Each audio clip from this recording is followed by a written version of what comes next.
Assalamualaikum warahmatullahi wabarakatuh. Salam sejahtera bagi kita semua.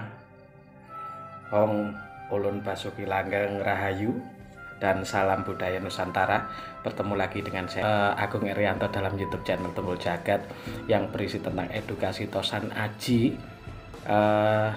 Yang mana Tosan Aji ini adalah warisan dari nenek moyang, terutama keris, sebagai warisan budaya tak benda yang diakui oleh dunia melalui UNESCO di tahun 2005. Dan perlu Anda ketahui, warisan budaya ini tak hanya bendanya saja yang diwariskan, tapi budaya di dalamnya yang penuh dengan filosofi dan penuh dengan makna tentang arti kehidupan. Bagi Anda yang belum subscribe channel saya dan baru bergabung di channel saya, silahkan subscribe dan jangan lupa share video ini ke teman-teman Anda agar orang lain tahu apa yang Anda tahu, dan kita bersama-sama melestarikan budaya dengan cara mengedukasi budaya yang ada. Hari ini saya mencoba untuk memetik sebuah kalimat bahwa budaya itu adalah plagiatisme. Kenapa dibilang budaya adalah plagiat? Karena dengan meniru, dengan mencontoh, maka kita akan bisa menjalankan sesuatu dengan baik. Ya, dicontoh dari mana? Kebanyakan dicontoh dari leluhur. Sedangkan leluhur dari mana?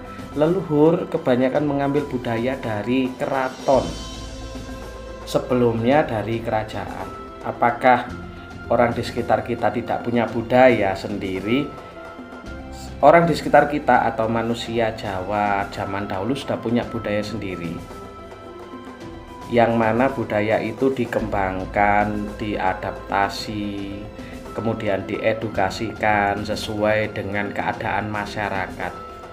Nah, ini perlu kita ketahui, di era Sultan Agung Hanyokrokusumo, beliau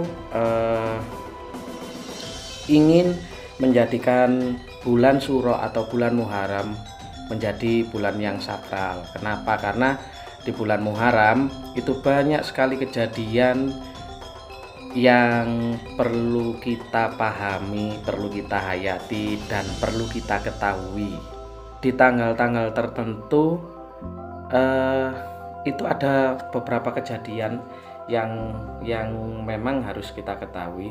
Salah satunya kejadian Padang Karbala dan lain sebagainya ya. Kalau saya menceritakan itu, saya kurang literasi sehingga tidak berani menceritakan, dan akhirnya Sultan Agung Hanyokrokusumo itu membuat sebuah kebijakan di mana tidak ada kegiatan sebelum kegiatan Kasultanan selesai, sebelum kegiatan Keraton Mataram selesai. Selesainya tanggal berapa? Kalau kita ingin mengetahuinya, ya kita harus melihat tradisi keraton yang ada saat ini. Jadi yang kita jadikan pertimbangan adalah keraton saat ini ya. Kalau memang budaya keraton itu rampung atau selesai di tanggal 15, berarti kita sebagai masyarakat biasa itu baru boleh memulai di tanggal itu. Ini khusus Muharram ya, khusus bulan Muharram ya. Terus apakah satu Suro atau satu Muharram kita tidak boleh mengadakan kegiatan? Ingat, di era Sultan Agung Hanyokrokusumo semua kegiatan difokuskan ke keraton, sehingga tidak ada kegiatan lain selain kegiatan keraton. Ini bisa bisa ditanyakan langsung kepada budayawan yang meneliti hal ini. Kenapa? Karena ini adalah sebuah legitimasi atau sesuatu yang dijalankan oleh Sultan Agung, katakanlah politik keraton, supaya masyarakat umum lebih menghormati keraton, lebih menghargai keraton, lebih fokus kepada keraton, sehingga pada saat itu tanggal 1 Muharram Sultan Agung Hanyokrokusumo memfokuskan kegiatannya di Keraton Kasultanan ya Keraton Mataram Islam dengan cara mengadakan acara sekaten dari asal kata sahadaten. Jadi semua masyarakat itu berkumpul jadi satu di satu kegiatan bertitik di alun-alun. Ini adalah politik keraton supaya kewibawaan keraton itu tetap terjaga. Dan ada sisi lain untuk penyebaran Islam di waktu itu. Di hari-hari berikutnya Sultan Agung Hanyokrokusumo membuat kegiatan yang beruntun sampai tanggal yang ditentukan. Saya kurang detail ya untuk tanggalnya. Cuman di masyarakat Jawa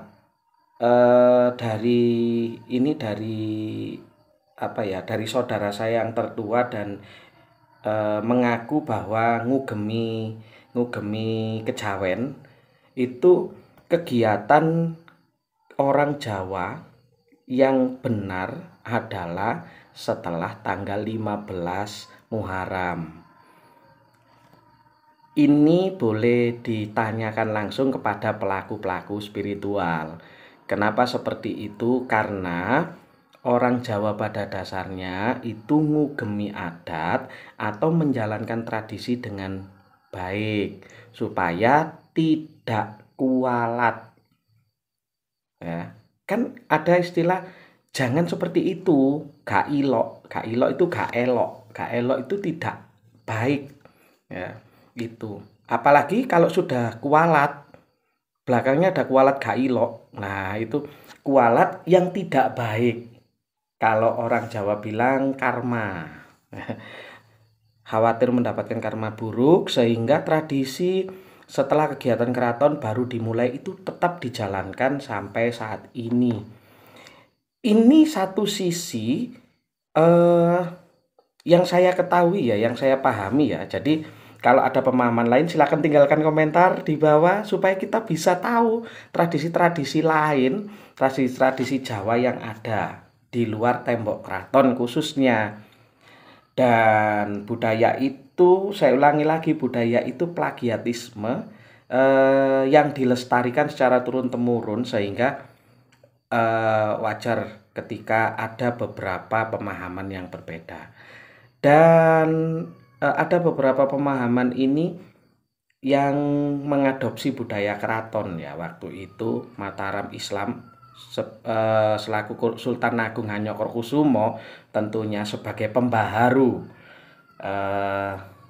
tradisi, dan masyarakat Jawa ngugemi sampai saat ini, sehingga ketika bulan Muharram ada beberapa masyarakat yang ketika tanggal 1 Muharram sampai tanggal 15 mereka biasa saja.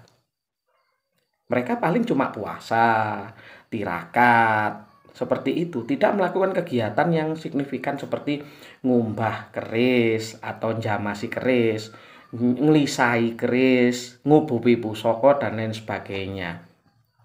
Karena apa? Pada dasarnya mereka menjalankan ritualnya setelah ritual keraton selesai. Pemahaman ini jangan disalahartikan karena ada banyak perspektif, banyak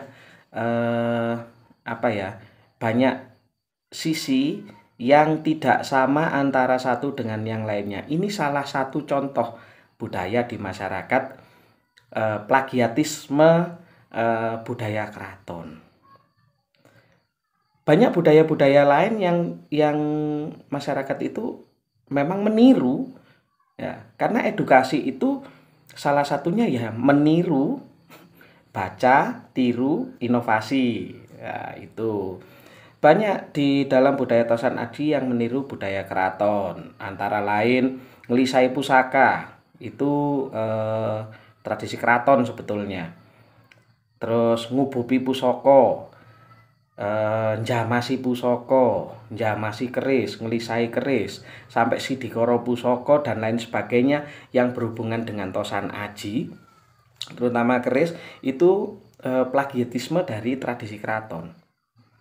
Sebetulnya kenapa seperti itu? Karena gini, pada dasarnya keris itu adalah senjata yang khas sekali. Kalau orang di luar tembok keraton itu tidak menyimpan keris untuk senjata dan untuk pusaka. Ya, karena ada plagiatisme, ada adopsi budaya dari dalam tembok keraton dibawa ke luar tembok keraton dan diinovasi. Ingat, diinovasi oleh siapa? Oleh sang empu.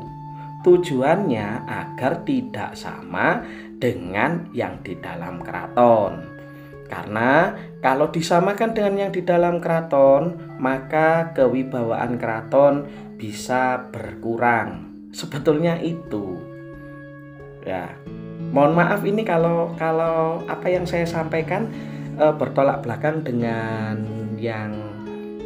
yang pemirsa atau jenengan semua yang melihat video ini bertolak belakang ya pemikirannya.